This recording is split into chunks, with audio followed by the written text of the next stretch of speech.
The movie starts in a deserted town with empty streets, shops closed, and everywhere really silent. Dell, who seems to be the sole survivor of an apocalyptic event, soon unlocks a door to an abandoned house and goes in. He picks up a couple of things including batteries, after which he then moves around the house until he comes across a picture of the family who owns the house, which he then happens to leave with. As he gets out, he marks an X in front of the house to show that he had cleaned it up. He then gets into his truck and starts driving off until he stops at a library. On entry, he first places a couple of books he found in the house back on the shelf. In the morning, Dell marks a couple of spots on a map, looking for where he should head to next. Soon after, he gets into his car and leaves for another abandoned house. When he gets in this time, he sees 2 bodies and then wraps them up, after which he cleans parts of the house and also takes the family photo again before he heads out. Before he leaves though, he takes some gas off the car in the garage and then loads up the bodies into his truck, headed for a cemetery. When he gets there, he has to then drag the bodies one after the other in a field that has many recently dug graves. He finally throws the body into an empty hole and then covers it up. From the cemetery, he heads over to the lake for a fishing trip, and later that night, he eats and then watches a movie before heading to bed. As he's sleeping, he suddenly hears a loud bang and is shocked as to what he's heard. When he goes over to look out the window, he discovers that it's fireworks. The next morning, he then heads over in the direction he had seen the fireworks, only to see a crashed car overheating.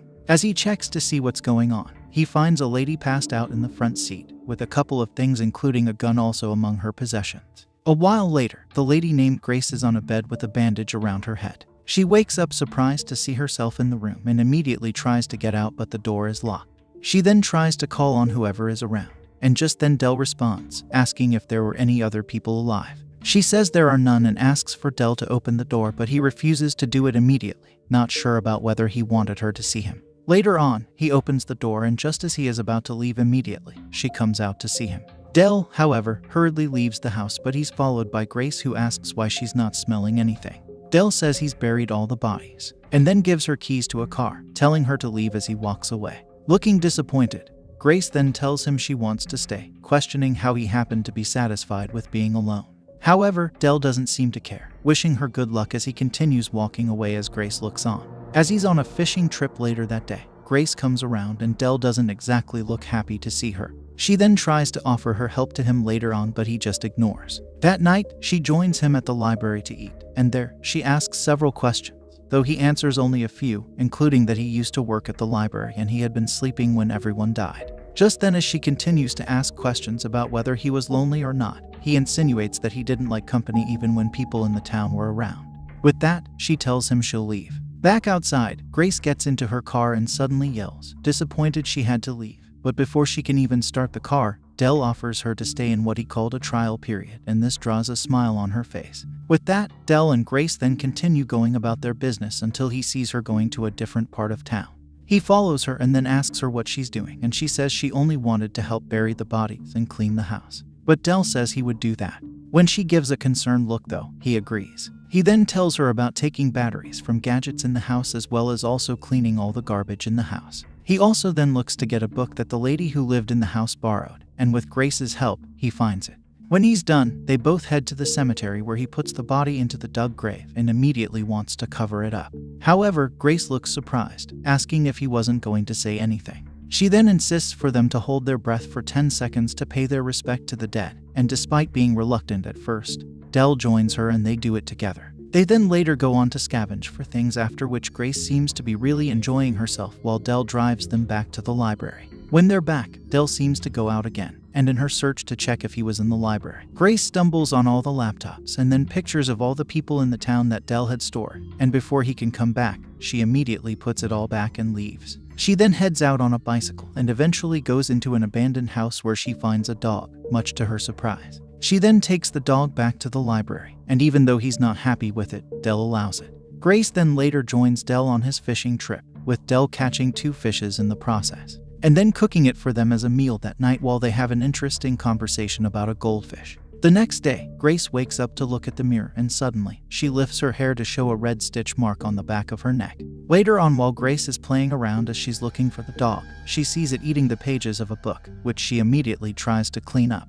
When Dell sees this though, he's not happy and even wants to take the dog away from her, but the dog bites him in the process, forcing him to leave. Later that night, as he's trying to clean and stitch his hand, Grace then comes over to help him, and he thanks her. Quite early the next day, while he's going out to pee, he sees the dog at the entrance and stares at it furiously. Much later, Grace then comes over to wake Dell, saying that she's looking for the dog.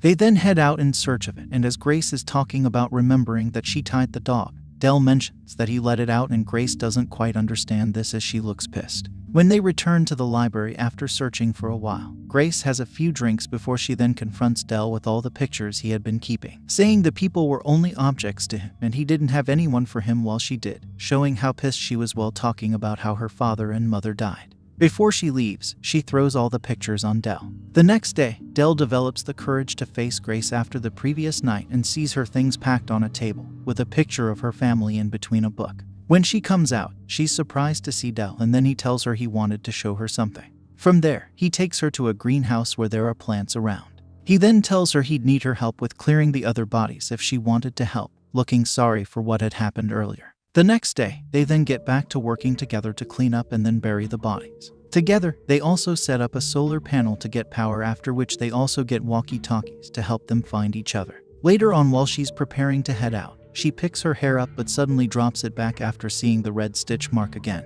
Grace then leaves on her bicycle and reaches an abandoned house, passing on the message to Dell via the walkie-talkie. As she's inside getting prepared to clean the house and take the body away, Dell comes in looking rather confused. She then mentions that the house was not on the map, and just then, Dell tells her she's not supposed to be there. She then discovers that the place was personal to him. Despite being hesitant at first, they end up cleaning the place and then bury the body as well. As they're leaving, Grace says she's got something to tell Dell, though instead she kisses him. When she pulls away, he kisses her back, and together they head back to the house she was staying in.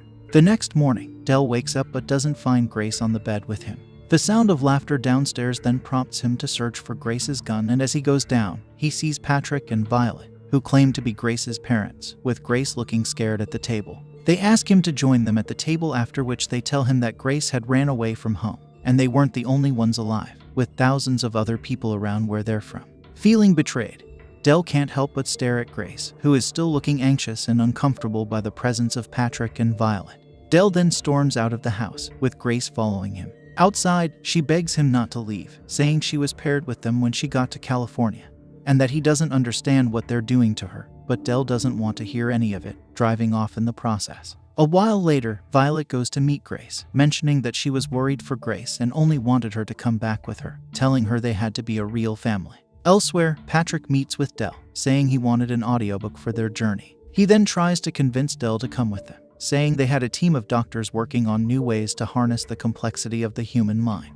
Dell doesn't seem interested, but Patrick still writes him the address and leaves. Later on, Grace then holds back tears and is looking really scared at the back of the car as Patrick is driving away. It also seems that Violet has the same stitching to the back of her neck as Grace. With Grace gone, Dell becomes alone again, and this time it gets to him. After a while, he then decides to look for the address that Patrick wrote for him and even has to scatter the library before he finds it. He then goes on the journey to California, which takes days, and he changes cars a couple of times. He eventually locates Patrick's house and goes close to see what's happening there. As he's looking, Violet sees him but pretends not to when Patrick asks if she saw anything. With this, Dell returns to his car and waits for the family to turn off all the lights, after which he goes in with a gun and finds several wires connected to Grace. He also then sees the stitching at the back of her neck. When Grace becomes conscious, he apologizes for not listening to her and then helps her disconnect all the wires. The next morning, Dell and Grace meet Patrick as they're about to leave, and Patrick is surprised to see Dell, telling him they needed to talk while Grace went back to rest. Dell then asks what he's doing to Grace, and Patrick says he's trying to eliminate all her negative feelings and make her forget the past, just like they were doing with other people in the town too. As he starts to get detailed, Grace fires at him and he dies, much to the surprise of Dell and then Violet, who comes out and talks about having a daughter before she leaves the house. After that, Grace heads over to join Dell in the car, with a goldfish in hand. Dell then drives them out of town amidst people staring at them as they leave. While they're on the road, Grace then apologizes for shooting Patrick, but Dell insinuates that he doesn't have a problem with it, hitting a button to take off the top of the car and smiling as he drives off. And that is how it ended. Make sure to subscribe and turn on notifications so you can watch more videos like this. And if you would like to give this a watch for yourself and support the movie, we always link it in the description below to save you the trouble. Thanks for watching.